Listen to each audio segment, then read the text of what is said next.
Title: My 9-year-old son spent a few days at my wife's mother's house for summer break. When he came back, something felt off. I asked, "What's wrong?" He whispered, "Dad, don't ever go back to that house." Start. I froze the moment he handed me the phone. My son's small fingers trembled, but his eyes were wide with fear I had never seen in him before. The screen lit up with photos and messages. Photos of my wife, my son, and my mother-in-law, but not in the way I wanted. Private moments I had entrusted to love, now twisted into something grotesque. "Dad, don't ever go back there," he whispered. I knelt beside him, trying to mask the storm rising inside me. "Why?" My voice was calm, but my chest thudded like a drum. He didn't answer, only stared, the weight of what he had seen pressing down on us both. I had known her for 12 years, my wife, the mother of my son, the woman I thought I knew inside out. We built a life together, weekend trips, laughter echoing through quiet houses, late-night talks about dreams, about family. I had trusted her entirely. I had trusted her mother even more. That house was supposed to be a sanctuary for my son during summer, a place of safety.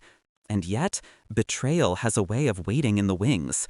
It doesn't announce itself. It creeps in, carefully, silently. The first seed of suspicion had been tiny, almost laughable. A look that lingered too long, a smile that seemed rehearsed. I brushed it off, but when the phone slid into my hand, the illusion shattered. Messages that weren't meant for me, whispered comments caught on screen, a photograph that froze my stomach.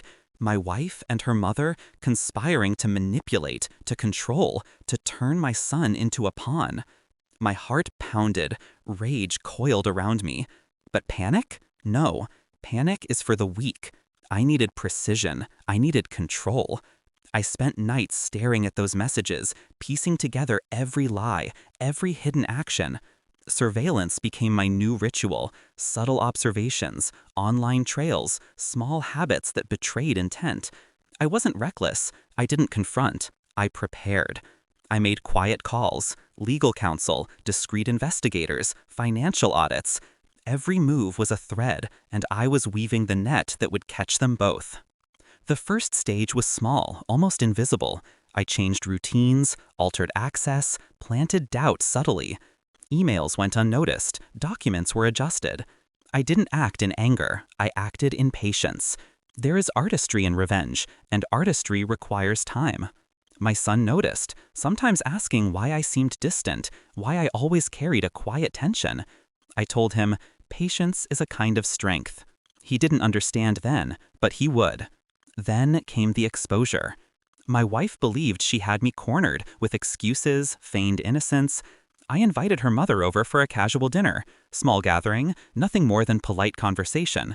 But the cameras I had installed, the subtle recordings, the collected messages, they were all ready. I presented them like a magician, revealing the trick only at the perfect moment. Each screenshot, each message, each photograph, it was a silent blade, precise, surgical. Her laughter faltered first.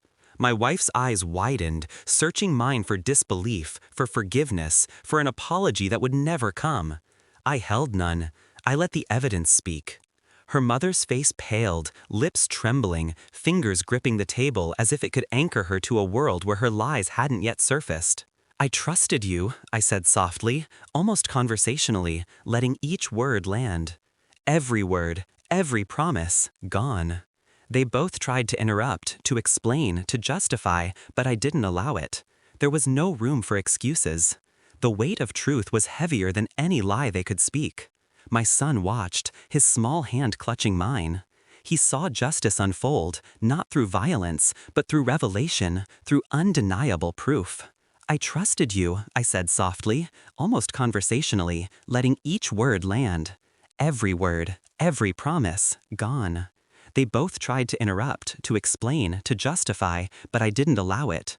There was no room for excuses. The weight of truth was heavier than any lie they could speak. My son watched, his small hand clutching mine. He saw justice unfold, not through violence, but through revelation, through undeniable proof. I watched the power shift before my eyes. I, once blindsided, now stood unwavering. They scrambled, clawed, but the net was tight. I had anticipated every reaction, every lie, every desperate attempt to sway reality. There was nothing left for them but acknowledgement. And for the first time in years, I felt pure, controlled satisfaction. When it was over, they left that house never to return. Their manipulation, their secrecy, their attempts to control, they collapsed like a house of cards. My son and I remained, untouched by their poison, stronger than before.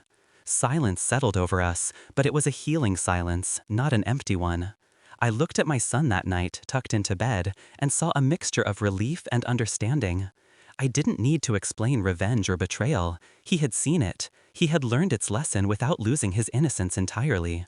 I walked through that house afterward, room by room, tracing the spaces where deceit had lingered. I touched surfaces, breathed in the air, felt the quiet pulse of a home restored.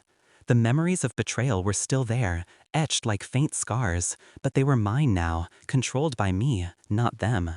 Justice is not always loud. Sometimes it is quiet, subtle, surgical.